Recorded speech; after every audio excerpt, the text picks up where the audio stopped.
I'd like to thank everyone for being here on behalf of our family, but first I would like to start by offering my condolences to my grandmother, Hajj Zuhair, who's in Beirut, to the husband of my paternal aunt, my Amtu Maha, Amu Yasir, to her children, Hassan and Nadim and Nadine, who were by her side when she passed in Germany, and to her daughters who are in Lebanon, Maymani and Muna, as well as to each of her siblings, Amu Dr. Muhammad, Amu Yusuf, Amu Ibrahim, Amtu Jumana, Amtu Zahra, Amtu Abla,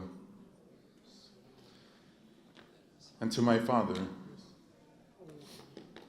I worry about moments like this.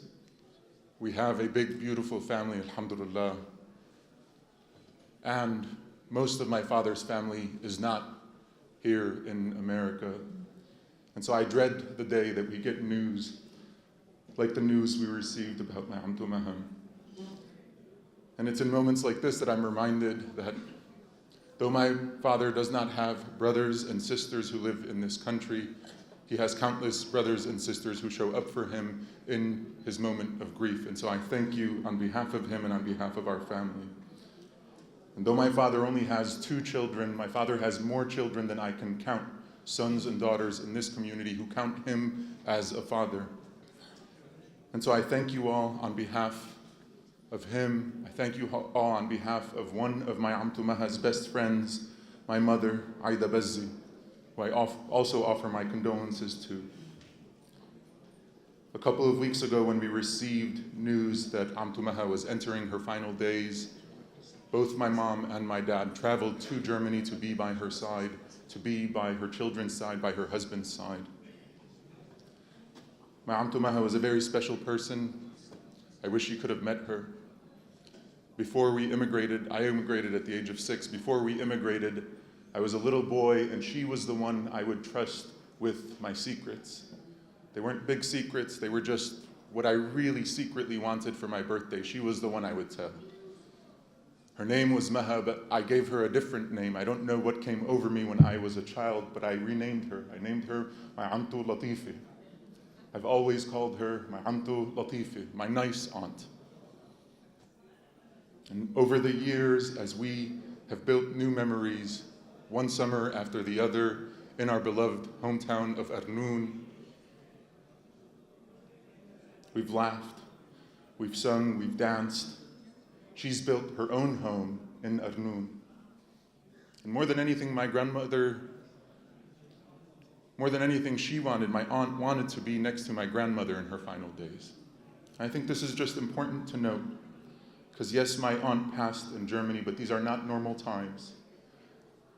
Our village in Arnoun, I extend my condolences to everyone from our village in Arnoun and to everyone from Bet Qatbay and Allouieh and Bazzi.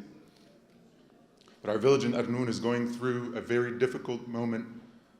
So many people in our community have villages who are going through a very difficult moment that bring not small, really significant indignities.